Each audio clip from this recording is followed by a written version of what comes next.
Rings of Power. Rings of Power. Once again, it felt like the episode's stepping up.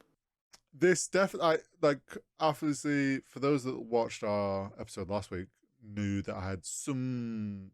Episode 4 wasn't. Devations. Yeah, episode 4 was a bit of a dip for me. I do feel like this episode was a bit of a Reprieve. reprieve would be the right word.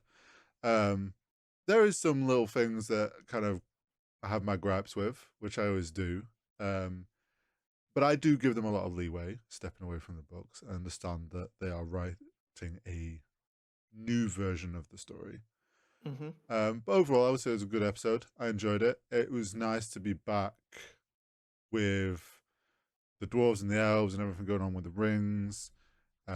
Also, we got a lot more of the Numenorian stuff got escalated.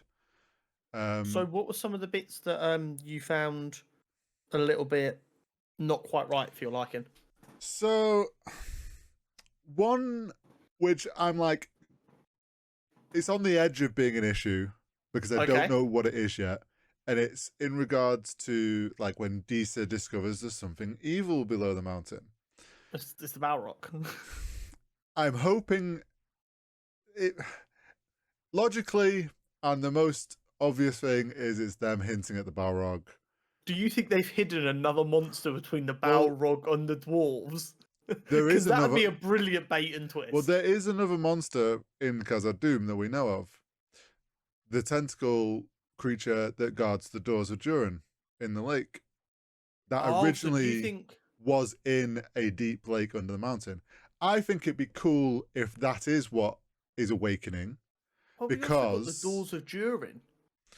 Yeah, but more so because I don't want it to be the Balrog, because the Balrog's meant to still be asleep.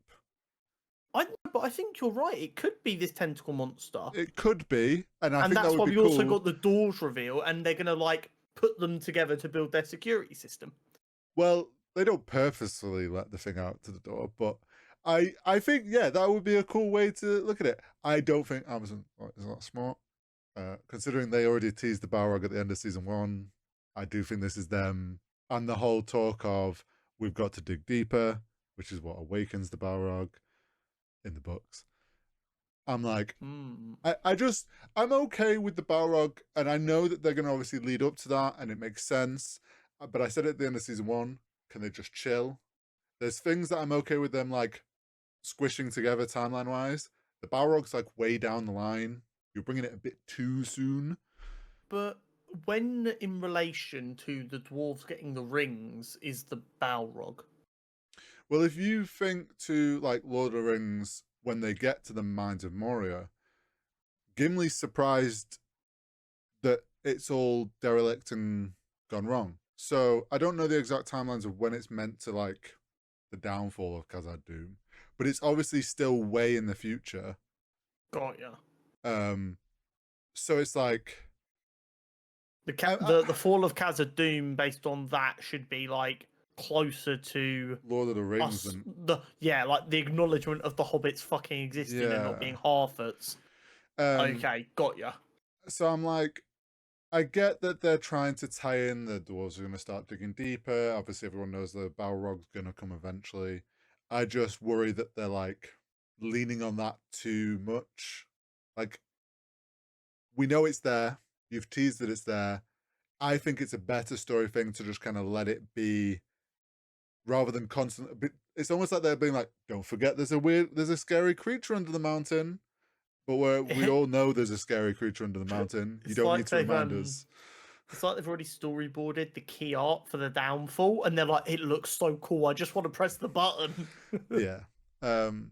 Another small gripe, which is like, again, these are things that are like, I can see what they're maybe doing, and it depends how they go forward with it, is this whole, how they've done the rings this episode with the dwarves. I said last week that the rings for the dwarves and the rings for men were handed out by Anatar. And I was hoping that was still kind of going to be the case, and he was going to invite all the dwarves.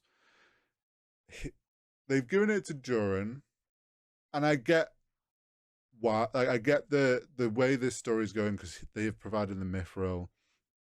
But what I'm kind of not so sure on is this idea that Durin's using them to kind of force these other dwarfs to give him money. That's not kind of how it's meant to be. Also, I'm a bit.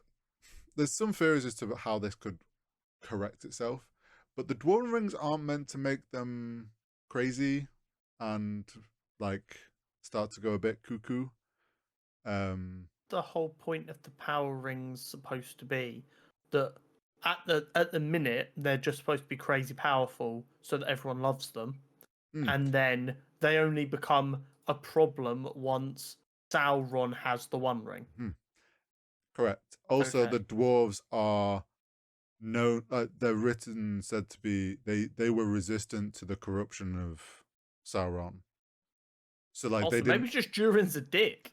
So I think it's two things. It's Amazon's trying to play on what obviously fans know from how the One Ring was in Lord of the Rings, the whispers, the kind of panicking about the ring being lost. That was very Bilbo. And I think they're leaning on that, which I get why you would do that. One theory someone put, which I think could be a way to kind of correct this, because there's issues this creates down the line, right? The Dwarven Rings got passed down several generations. Like they stayed with the dwarves for a very long time, till Sauron eventually took them back. If you're watching your dad get corrupt by a ring, and you can see from the, like Durin is seeing that it's the ring causing it, you're not going to take that ring and wear it and then pass it on to your kid. Unless something happens that convinces him the ring wasn't the problem. Exactly. So the one theory I've seen, which I kind of am okay backing, is the idea that once all the dwarves have the rings, it sort of balances it out. Because right now, he's the only one wearing one, which is why it's maybe affecting him a bit more. Intensified.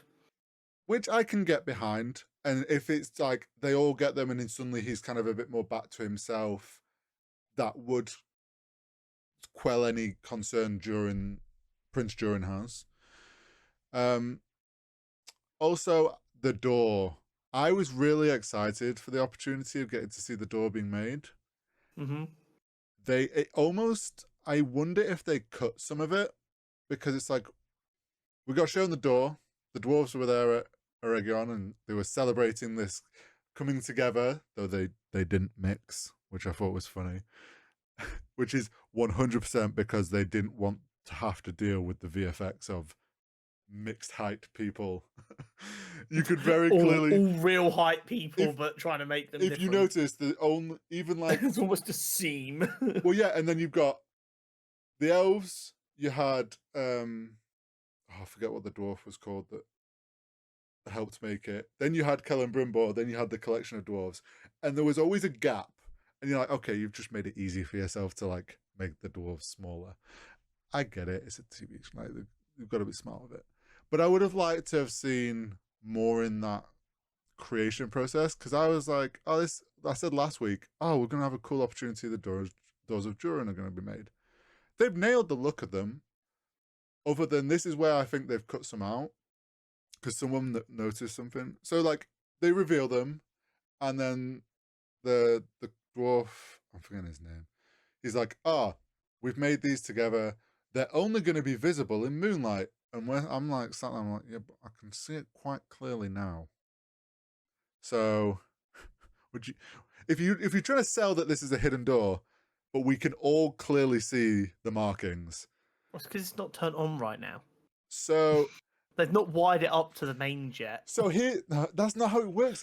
So it gets revealed by moonlight. One thing I saw someone put was like, they could have just shot this and have like moonlight shine in and it reveals the door. That would have been a really cool way to show it off. But then someone noticed a frame later where it almost looks like they're using half the door as a table, because there's like, it's laid flat and there's stuff on it. To which then people have gone, oh, it was probably carved and it just hasn't been filled with the mithril yet. But they haven't shown us that. So it's almost as if like, I wonder if they did do some of that and it got cut to show a bit. And then just the way it's been edited in together, it's just a little bit not quite right. Which, I mean, that it wouldn't be the first time that's happened in TV. That makes, yeah, exactly. So it's like, I was a bit at first when I finished watching, because obviously my notes are like right after, I was a bit like, oh, I wanted more of the door. Also, why they could have done a better reveal, but then the idea that maybe it was still unfinished when that scene we got, I can be okay with that. Yeah. Other than that, it was kind of my main gripes is just I'm a little worried about the effects of the ring on Durin and what's going on there. I think they can correct it with the right storytelling. It's just, yeah, I don't want them to slip into putting themselves in a position that causes issues down the line in the timeline of things. What I will say I really enjoyed this episode was like them showing the dangers of the ring conceptually. Like Durin having this power to know where to dig to get the sun back. And then very much getting addicted to it, like you said, like almost a bit One Ring-esque, getting a little bit precious with it and a Yes. bit greedy with it, and it bringing out the worst parts of him. Because that's kind of always been like the idea. It's not specifically said what the One Ring does that makes you so bad. It just kind of brings out the worst parts It of you. amplifies things. Exactly. So I did enjoy the visualization as like a representation of, because we do have to accept, like I said, A, it's an alternate retelling, but B, it's also kind of been written for people who maybe have never watched the films or haven't read the books, and they're just like, I'll watch this thing. And they're like, ring bad, ring Yeah. scary. During go from not knowing what to do, be good leader, now he knows where to dig, and bad leader. Ring's Yeah. fault. Oh yeah, no, I get what they're trying to do, and I think they are leaning on it a point of view of like most of our viewers have probably seen Lord of the Rings because pretty much everyone has seen Lord of the Rings, understands. Oh, there was this one ring; it was a bit scary and a bit like mind controlly. So they've kind of lent on those, Bit scary, bit mind control is the perfect way to describe the One Ring. but it's like I think they've lent on that as a storytelling mechanic with this one. I think there's a couple of little things. I do like how they're using for their story. They're using this as why he's digging deeper, his greed, why they would dig deeper, and what is ultimately the downfall of Khazad Doom. But it's like I think it could have been maybe done a little better if they'd already shown a little bit of like greed from Durin, rather than it being like Prince Durin says, like, this is unlike my dad. Greed is never his choice, and then it's like suddenly he's now greedy because he's wearing the ring. I think it would have been with the idea that they're meant to amplify, not like completely change you. They could have maybe in season one or earlier this season shown a bit of that greed showing. Then he gets the ring, and suddenly he's like consumed by it. Yeah. But that's like And a small thing. I'm not against sales tax, but 50% or Oh 100% sales tax is fucking crazy. yeah, yeah. To be taxing his own, I'm a bit like, 100%. Because and that's what it then is. You spend one goes to, that's 100% sales tax. yeah, That is fucking yeah. nuts. And Um, Americans would add that on at the till. yeah, you have to do it yourself. But I mean, the rings look very cool. I think they look cooler than the elven ones, like in design wise. I Mm-hmm. liked the fact that they didn't just suddenly have these rings were given to these dwarven lords. Like they made a bit of a more like it was their emissaries had come, had to go back to their lords and whatnot and be like, look, there's these rings that were being offered, rather than it just being like, oh, you get a ring and you get a like out of nowhere. Um, if you're going off the books, technically there's two other dwarven lords that are currently should be living in Khazad Dûm because they lost their mountains. So I mean, they can How does Blood lose a mountain? Just look around. dragons. We saw that in the Hobbit. Like you lose access to a home, should we say? They didn't misplace the No, mountain. The mountain just they isn't were theirs the anymore. squatters kicked them out. But yeah, so there's if they want to go that way, they could easily have a couple of dwarven lords and just make it like they live in Khazad Dûm, they get a ring. But I think there's a cool possibility we still get to see dwarven lords get handed rings. I think that'd be cool. Trying to think what else went down. Obviously, we got a lot more of Anatar manipulating Celebrimbor. The Celebrimbor and Anatar stuff was really good in this episode, I thought. Yeah, it was. Because it again, it's like it shows the manipulation in a very scary and real way. Of Callum Brimble doesn't just fold under his every word. No. He doesn't go jump, and he doesn't, and Callum Brimble Well, doesn't yeah, go how high. he's starting to It's question it now. Yeah, he's questioning it a little bit, but the manipulation is so strong and so powerful that he gets his own way. It's very much written in a kind of a relation. I mean, they do have a relationship, Hmm. right? Not a romantic one, but it's very much written in like a traditional relationship manipulation way, which is the easiest way to portray it, and also the scariest way to portray it. It's not just Yeah. Callum Brimble thinks Anatol's great. It's Callum Brimble thinks he's doing what he wants to do. He's even aware that he's being manipulated a little bit, Yeah, well, yeah, it's like but he just can't stop it. we get the thing where then Anatol's like, oh, we need to help the ones who need the help most, clearly talking about men. To which then obviously Colin Brimble goes, oh, you mean to make rings for men? And then he's like, wait, you just kind of set people up to think they have these ideas, but it's what you want. And he calls him out on it, which almost then, unfortunately, sets him up for failure for the rest of the episode because Anatol goes, okay, I need to approach how I'm manipulating him.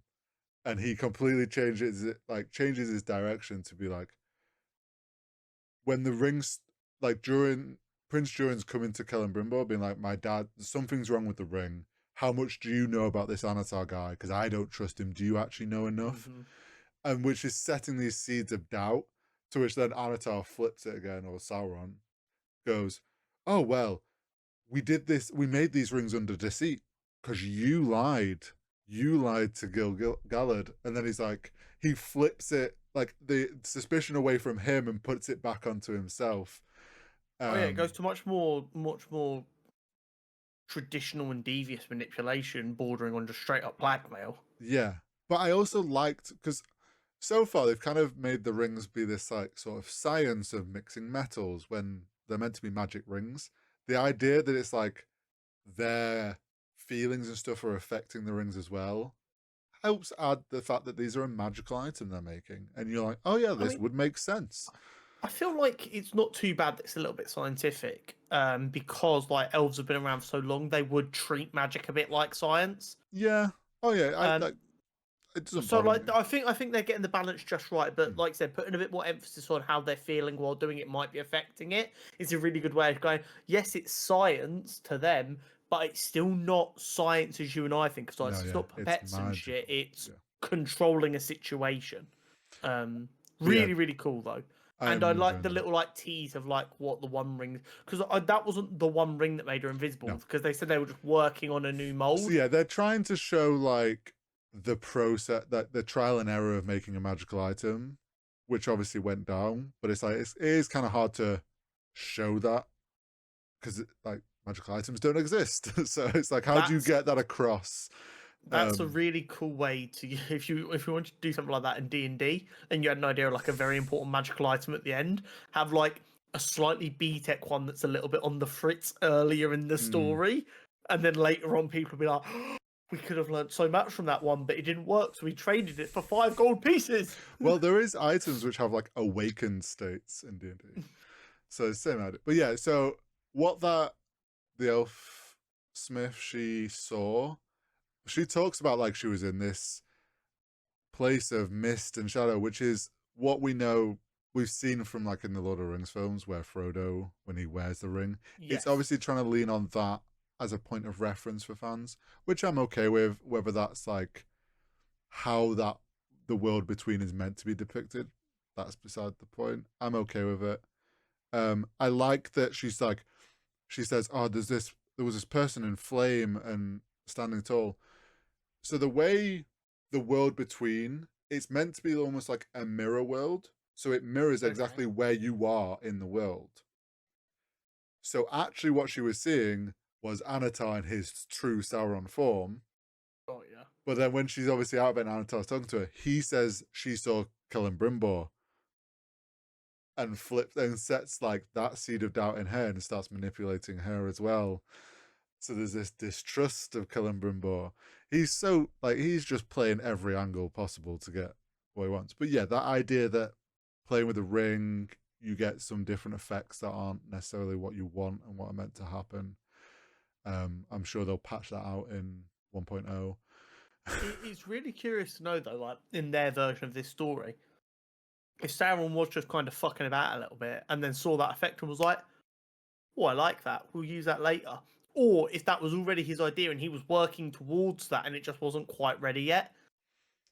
Because, like I Possibly. said, this show has kind of been the show's not been too obvious about whether everything is going directly to plan for Sauron or if Sauron is really good at adapting to random shit that So, happens. And I like the idea that this ring again could be either way. Is mm, he already working on the One Ring because everything's going so well, or has he just seen, oh, that ring can make you invisible? That's kind of cool. so I think I don't, and people that are hard on the books probably will correct me. I think the idea of the One Ring is somewhat of an afterthought when maybe I think when he realizes his like deception he's weaved in isn't necessarily fully affecting everything. So he's like, oh, I'll make one ring now and I can control them all. But that idea that like I'm he sorry, doesn't sorry, know, sorry, like sorry. making the ring. Go on. You just had the chance to say, I can make one ring to rule them all, and you went for control them all. All right, you know what It's fucking amateur hour over here. I mean. But like, so in the books, like him making the rings, he doesn't know how to like. This is why he works with Cullen Brimbo because he's like a master smith. He needs that expertise to make these magical items. So it is a case of like when he's trying to do it himself, he's making it a bit too strongly influenced by him, which is not what he's going to want. So it is showing that sort of trial and error from that. I like, I quite liked how they tried to like play off as like, oh well, we have to make 9 because 9 is 3 times 3, and that makes it 3 times stronger than the elven ones. And the idea to Not balance all wrong. the rings out. That's why we need to make the ones for the men because it'll balance out what's going wrong with the dwarven ones, which is another way they might It's just show maths. play. Yeah, it's just maths. Triangle's the strongest shape. Yep. But yeah, that whole method, everything we're seeing from that storyline, I'm really enjoying. Obviously, Gil-galad gets the letter saying the forge is shut down, and we see obviously what they're dealing with. Elrond's sprinting through the forest, dropped his Mad cloak so he lad. could run quicker, which I thought was just a funny. Like you could tell That wind resistance. that actor was booking it as hard as he could for that shot. Got to respect the actor who gives it some. Yeah, but obviously he gets back, and then Gil-galad's a bit like unsure where he was meant to be sending his army, and he had to make a decision. And then Elrond's like, "Well, he needs to send him to Eregion." He's like, "Well, we can't take on Adar and Sauron." Not that I think he's. It's weird because it's like, well, people are like, "Well, Sauron doesn't have an army there, so it's not like." I get that he's a powerful being, but Yeah. And at this point, they're not like 100% certain that Adar and no, Sauron aren't working together. So in true, reality, you're just fighting one of them. yeah. Like you think they might not be quite aligned, but you don't know that for sure. Hmm. I think it's meant to be more like the force. Like Sauron himself is a very scary being to try and take on. So I get Oh, like so this idea of like I'm gonna trying to send. get the I'm forces gonna send together. 3 hobbits and a fucking old dude. um, but then on the across the ocean in Numenor, we get to see the outcome of the coronation. King Yeah. Pharazôn has taken over. He's got his scepter. His What a great election cycle that was. yeah, his son Kemen. Such We'll a dick. get to where that happens later in the show, but even just from the get go, I'm like this. He just needs This punching. fucking guy, yeah. Um, but yeah, obviously we got a weird moment between him and his dad, where his dad's like, "Oh well, when you were on your mother's bosom, and she said you'll have downfall. We'll see if that comes true. If you do me wrong." And it's like, what? It's this weird father-son relationship you've got going on. Yeah, they are a weird family, full stop. And then you got the queen or ex-queen, and um, I'm forgetting his name. The captain. It'll come back to me. Aragon. No, Sorry, I've just made that more Lit- difficult for you to probably remember the name. You're so throwing me. It'll come back to me. But they're in her tower, and she's like, he obviously we get to find out he did have a vision, even though I thought he hadn't, off the philanthro, the orb, and his vision was him leaving or riding away from Numenor in what, from my point of view of the vision, looked like smoke rising.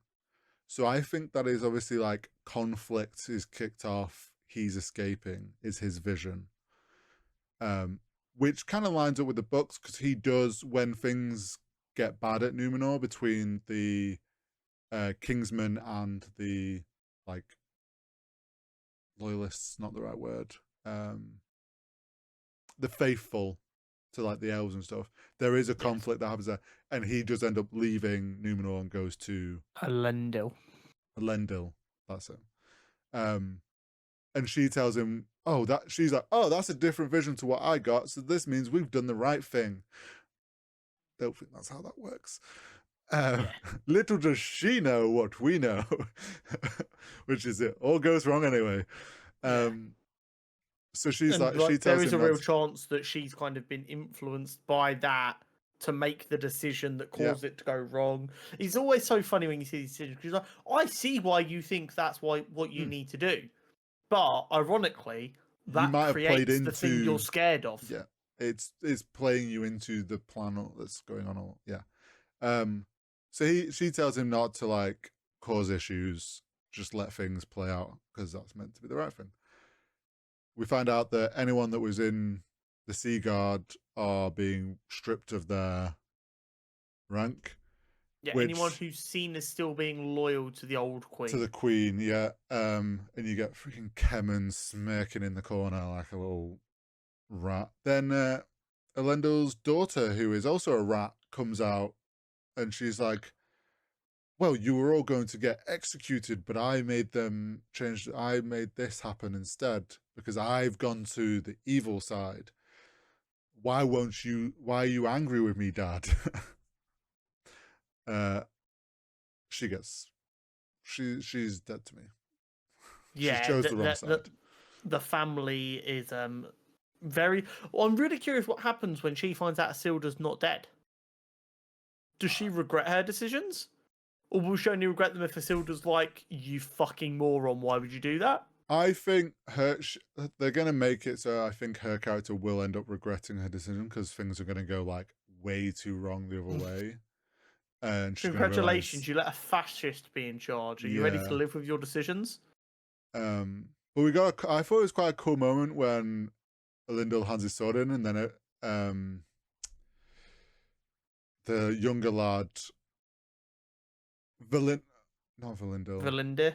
yeah, Valindir, yeah. He's Something like like that. captain leaving deck, and all of them are like still loyal to him, right in front, and you can see it's like, Kennan's like, "How dare you do this? This isn't You right." can hear him a couple of times, like, below them going, like, what do you think it's going to accomplish? Why are you doing this? Stop that! It's like, Yeah, I really liked that was there as well. It gave it some depth of them actively going, fuck you, that's my captain. yeah, and it Oh, captain, my shows, captain. which I liked, and it's showing this brewing of like tension. Mm-hmm. I Big do time. think they ramped things a bit quickly in one episode. It went from like Yeah. there's tension, there's a new king, to suddenly we are strong arming anyone that's doing faithful stuff when they break into the temple that we're told is the oldest temple in Numenor, and then oh, we're gonna destroy it for an aqueduct. It's like, whoa, how did we get here so quick? What I don't understand is why the new king would be anti the religion of the majority of the population, though. Or am I misunderstanding that? So in the books, it's a slow build up of there is already some distrust, and like there is already kind of looked down on the faithful as the old ways. Okay, so like the society's already moving away from that religion a Yeah, little bit. it's Okay. just it's like the king comes in, and like obviously that slowly gets pushed down more and more, and then obviously things tensions build.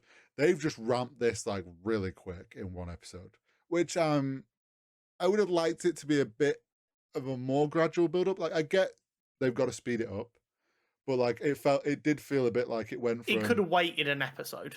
yeah, it went from like, oh, we've got this new king to, oh, the king's now strong arming all the faithful out of everywhere.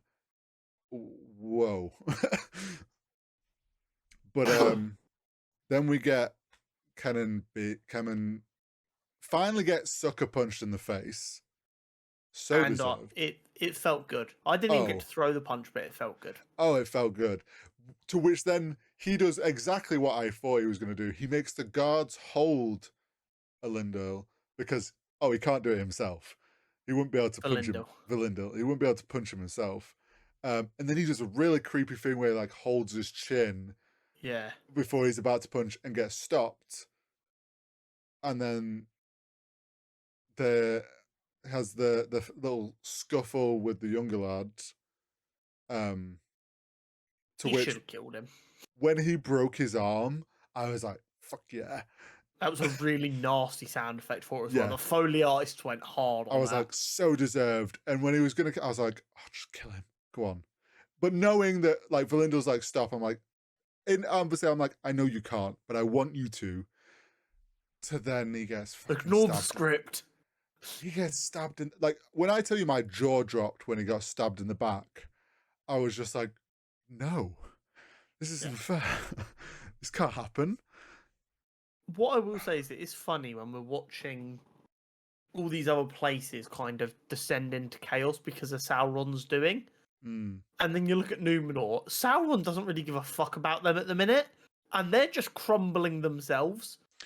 Well, the thing is, technically, Sauron, like, he mentions Numenor to Celebrimbor, and he's like, oh, they're teetering on chaos and strength. The And dude went through there and was like, oh, this place is going to blow itself up. I don't need to do anything here. well, and the thing is like, the Numenor, like, when it's in its height and its forces, do actually scare Sauron because they are incredible warriors. And it's like, him alone can't really take them on. He needs them to self implode. So it's like them doing that while he's currently doing everything else he's doing. It's just, yeah. It's But just so funny. He washes up there and he's like, oh, this place is a powder keg. I can just wait these guys out. They'll blow themselves up. Let me go deal with other shit. yeah, let's go set the stage ready for when they Yeah. do. Yeah. Their implosion's almost going to be like his starting gun of letting everyone else know what the plan is. Yeah. I'm enjoying like how that's ramping up. I'm intrigued to see like we see the shot of Farazan's uncovers the Philantril, the orb. Yeah. He's obviously going to start using it, but we didn't get to see that. Even though he's like, oh, this an evil artifact. All bullshit. He just wants it for himself. Huh? But yeah, it's going to be interesting to see. I feel like they ramped up a bit quick. I get it. It would have been nice if it was slower, but I can see where this is going. It wouldn't surprise me if the end of this season is the tensions have really risen between the faithful and the Kingsmen, and you see Valindril leaving for Westeros, Western Middle Earth. Like, and then we know next season he's going to find his son, and that. That's where I think this might go. We've got, because it's 8 episodes for the season, and this was episode 5, so we've got 3 more. So we're good. Sorry, is it only 8 episodes? I'm sure I thought it was 10. I had in my head it was You 8. might be right. Season 2. But why are we doing? I know we've not long had a rant about this, but why are we doing 8 episode seasons, Bled? They could slow down the chaos in Numenor and the Balrog situation if they just had 5 more episodes a season. I think, yeah, it is 8 episodes. Well, that sucks. We're already over halfway done this season. Yeah, at least they are long episodes. Yeah, absolutely. But yeah, like there's some of the fast stuff could have been stretched out if they did. Yeah, I agree. A couple more episodes. Absolutely. And we know that we're going to get another episode with wizards being the main storyline, where we probably won't touch on Numenor. So then you're down to 2 episodes. We know the fight at Region is going to be kind of how this season ends. We've seen the build up to that. Oh, Gil-galad has a vision of like fish, orcs, Sauron, So from the trailer, people have theorized that the orcs are going to block the river around Oregon, and that's how they Okay. fight. So I think that's sort of what he's getting visions of. But yeah, that's obviously where the season's going to build up to is the So fall of does Oregon. does this season end with Oregon falling, Sauron killing Adar, and taking command of Adar's army? I think so. Um, the thing with Adar is unknown because Adar's made for the show. New character, yeah. So how that plays into things, I don't know. Obviously, we got to see Galadriel had got brought back to camp, and he's like, "We have a common enemy. Let's work together." I don't think they do. She's going to escape and run away. She's not going to want to work with orcs. Um, but yeah, we know Oregon falls. I think it's going to be a case of they finish the rings for men. I think Celebrimbor is going to then maybe, or maybe he ends up, Anatar reveals himself because of the fight happening at Oregon, because they've come to kill Sauron. He then realizes the mistakes he's made. All of that's going to come to a climax at the end.